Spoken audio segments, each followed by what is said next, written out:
What's going on, everybody? Welcome back to JellyGoonTv. Welcome back to all my beautiful people on YouTube, and thank you so much for clicking on this video. Today we have another video that I chose to watch, and it's a very interesting video, I guess. It's really caught my eyes, and the video is basically how Russia can launch nukes from beyond the grave. So yeah, this is what we're gonna watch right now. Hope you enjoy the reaction as always. Remember to donate down below if you want some support for this channel. If I want some support, no, if you want to support this channel, goddammit. Anyway, man, I'm gonna move on into this one. I'm tired, man. Goddamn, let's go. During the approximately 45 years of the Cold War, America and the USSR spent endless amounts of time, a massive amount of brainpower, and billions of dollars creating military technology with the intention of protecting their country and destroying the other side. The USSR secretly created the ultimate weapon, a weapon that could be deployed if the USSR was no more. In fact, the raison d'etre for this weapon was to strike the US if the USSR had been crippled by a nuclear attack. Officially, it was called Perimeter, but some call it Mrtvaya Ruka, dead hand. It's Russia's doomsday machine. When the 40th president of the US, Ronald Reagan, was elected in 1981, he took a much harsher stance against the Soviet Union than previous President Jimmy Carter. The new administration began implementing tough tactics, such as building up the US nuclear arsenal and holding US naval exercises close to Soviet waters. In 1983, President Reagan publicly announced that the US was going to develop a strategic defense initiative, commonly known as Star Wars, a shield of ground and space-based lasers and nuclear weapons in space to defend against Soviet strategic nuclear ballistic missiles. Previously, the idea of MAD, or mutually assured destruction, held both sides in check. After the actions taken and rhetoric spilled by the Reagan government, the USSR became worried that the US was now willing to start a war.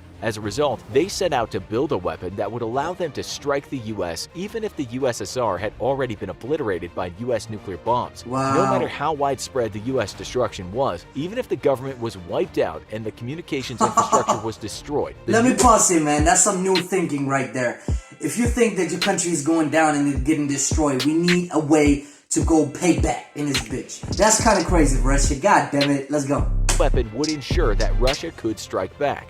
Perimeter came online in 1985. Though some aspects of how Perimeter functions are murky, here's generally how the system works. First, Perimeter must be turned on by a human. Generally, it would be activated by a high-ranking official of the military or the Russian government during a crisis. Once Perimeter is activated, the system begins monitoring to determine if Russia has been hit by a nuclear weapon. The system gathers data from a variety of sources, such as early detection systems and air pressure, atmospheric density, radioactivity, and seismic sensors scattered throughout Russia. The system performs 4 if-then propositions. If it was turned on, it would attempt to discover if a nuclear weapon had hit Soviet soil. If it seemed like Russia had been hit, the system would scan radio frequencies and communication network activity to see if normal transmissions are happening, specifically checking to see if communication links to the war room of the Soviet General Staff remained. If the war room's communication network was still running and a specified amount of time had passed without further indications of attack, Perimeter would assume officials are still living who could order the counterattack and then shut down.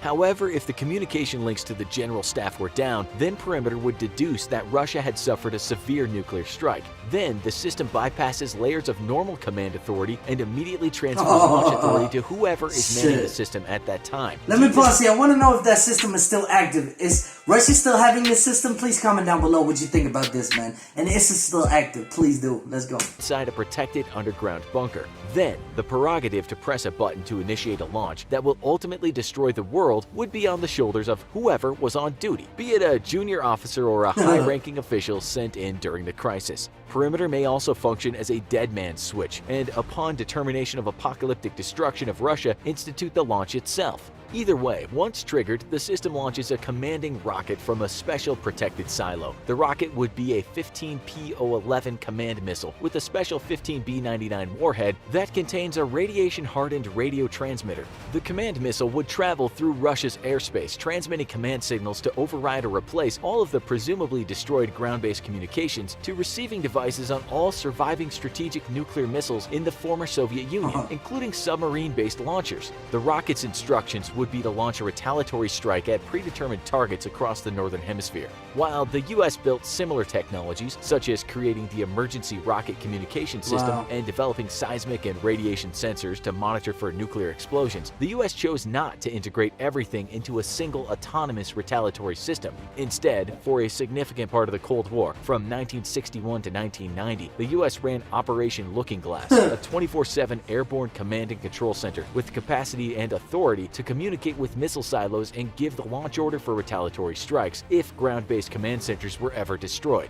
The US feared accidents and complete reliance on machinery. There's no coming back from a system we such don't as need any Perimeter Russians. making a mistake. No, sorry, The robots. Soviet Not Union Russians. was told about Goddammit. Looking Glass by the US as a deterrent. The USSR kept Perimeter a secret for many years. In fact, much of the Soviet government wasn't told of the Doomsday Machine's existence, including lead civilian arms negotiators. Justifications abound as to why the USSR kept Perimeter a secret. Of course, they didn't want the US to attempt to destroy it, but the main reasons seem to be that the Soviets built the weapon to deter themselves. Since Perimeter offered assurance that the Soviet Union could launch a counterattack no matter what, cooler heads could prevail over impatient officials from launching prematurely during a crisis. Previously, there were several nuclear false alarms, such as a flock of Canadian geese triggering the distant early warning line radar system, or a malfunctioning chip in a microcomputer erroneously generating a warning that Soviet missiles had been launched at America. With revenge made certain through Perimeter, if a signal was picked up that looked like a nuclear attack, officials could fully evaluate and take their time, instead of making split-second decisions, thereby avoiding a tragic mistake. After the fall of the Berlin Wall and the breakup of the Soviet Union, word of the Perimeter system began to slowly leak out. However, it wasn't until 2009 when Wired magazine published an article interviewing Colonel Valery E. Yarinich, one of Perimeter's creators, that the machine became more widely known. Oh, wow. Yarinich spent most of his career perfecting various nuclear weapon systems. However, in his later years, he became troubled by building weapons of mass destruction. He came to believe the US and Russia should share the secrets of command and control. He thought this would be the best method of deterrence. So, at Russian people possible won't risk to accept himself that. from the Russian They hate government, he America. told the world about Perimeter. Until his death at the age of 75 in 2012, Yarinich continued to speak out on deterrence and advocated for taking missiles off launch-ready alert. Since then, the Russian government has rarely mentioned Perimeter and refused to answer questions regarding the machine. Currently, there's a lot of discussion as to whether the US and Russia are engaged in a new Cold War. Russian interference in the 2016 US presidential election and its ongoing strategy of political warfare against the West via disinformation campaigns, support for far-right political parties in Europe, and cyber attacks have helped to cool American-Russian relations. The US expelled 60 Russian diplomats in response to Russian agents attempting a nerve agent poisoning of a former Russian intelligence officer living in the UK. Congress has also forced the Trump administration to impose more sanctions on Russia businesses and oligarchs. On February 1st, 2019, citing Russian violations, President Trump formally suspended the US from the 1987 Intermediate Range Nuclear Forces or INF Treaty, which banned the two nations' short to medium range 310 to 620 miles and intermediate range 620 to 3,420 miles land-based ballistic missiles, cruise missiles, and missile launchers. This treaty eliminated some 2,692 missiles. The US and Russia own similar amounts of nuclear warheads. Together, these two countries possess over 90% of the world's nuclear warheads. One day after the US suspended the treaty, Russia also suspended the treaty. The US formally withdrew from the treaty on August 2nd, 2019. In 2018, Trump when is President a Trump first fucking announced idiot. withdrawal from the INF Treaty, Victor He thinks Yeltsin, who America held is so several great, high-ranking right? positions in the Ministry of Defense, Stupid including motherfucker. commanding Russia's strategic Man, I rocket hate forces Trump. during the 1990s, was interviewed by Zvezda, a Russian newspaper. Yeltsin said that if the US starts deploying intermediate-range missiles in Europe, Russia will contemplate adopting a doctrine of a preemptive nuclear strike. He claimed that the perimeter system was still functioning and had in fact been improved. While his claims cannot be verified, both the US and Russia have recently begun to focus on modernizing their nuclear weapons arsenals. Are the US and Russia engaged in a new Cold War? Why? Tell us in the comments. Now go watch Is It Safe to Live in Russia?, where we'll tell you about things even crazier than a dead man switch. Thanks for watching, and as always, don't forget to like, share, and subscribe. See you next time. Now, why are they still at war? Now, I Russia and America is still not really at war, but they still hate each other so deeply because of the difference in the culture, the political view, everything.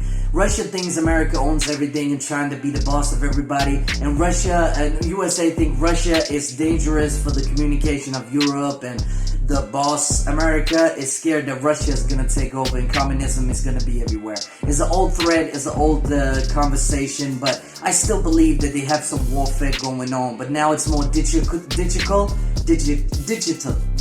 Yeah, it's via computers, hackers, all this stuff. And it's really not anything about more than weapons. But of course, they still upgrade their things because they need to do it in order to keep everybody safe. But 90% of the mass destruction weapons held by two countries, yeah, I don't know, man. But there's control of it, I guess. But I'm not happy about that. I'm definitely not happy about that. So, yeah. But anyway, guys and girls, if you like this video, please hit the like button down below. But I think of this, it's just crazy. Russia's crazy, America's crazy. 90% of mass destruction weapons is owned by these two countries. That's crazy for me, and I don't like it a bit. But you can comment down below if you disagree or whatever you want. You do it anyway. But I love you guys, and if you like this video, please hit the like button down below. And if you really want to support this channel, we almost at 5,000 subscribers. That is just freaking amazing, man. So yeah, please hit that subscribe button, and yeah, hit that notification button so you get updated on the newest videos that come to this channel, and become a member of the JellyGoon squad, of course. So yeah, I'm gonna see you into the next video. Peace.